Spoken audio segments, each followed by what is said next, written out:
If you are part of the remnant, this video is for you. I have a word specifically for us. If you have no idea what I'm talking about when I'm saying that, please keep scrolling. This will only serve as a stumbling block, and this will be confusing and it won't make sense. If you are still here, let's open up our Bibles to Romans chapter 9. We have 3 verses that we're going to go through, but we're really going to focus on 2 of them. So we're here in verse 27. And Isaiah cries out concerning Israel, though the number of the sons of Israel be as the sand of the sea, only a remnant of them will be saved. For the Lord will carry out his sentence upon the earth fully and without delay. And as Isaiah predicted, if the Lord of hosts had not left us offspring, we would have been like Sodom and become like Gomorrah.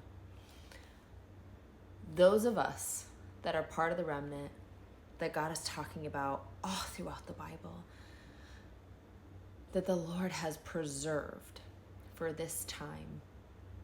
Life's hard.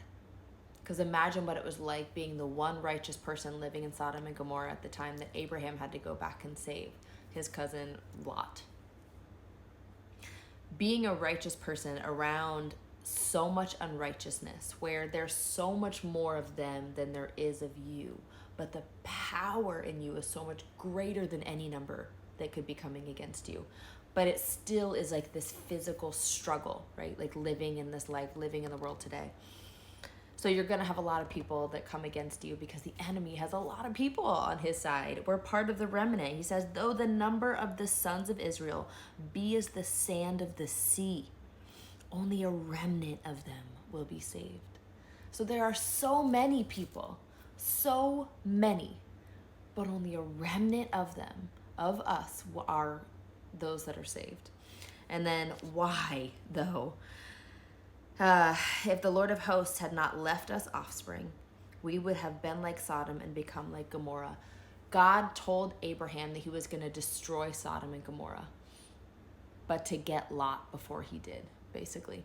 And that was that whole exchange between Abraham and God. Like, what if there was this many righteous people? Would you still destroy it? And I think they whittled down to 10. And God's like, sure, if there's 10 righteous people, then I will save the whole city. Knowing that there's not 10 righteous people in the whole city of Sodom and Gomorrah.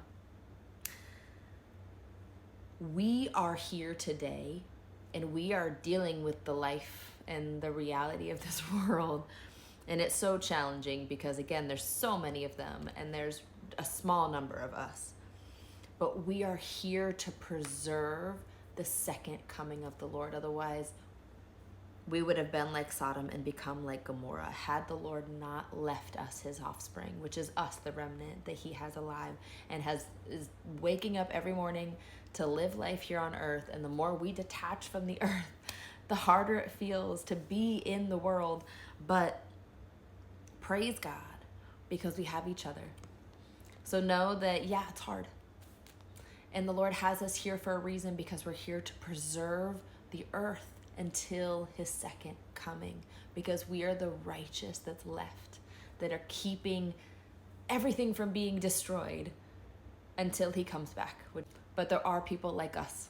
We're still in a community, and that's why we're here to encourage each other. And I'm here to encourage you today, knowing that, hey, God's got us.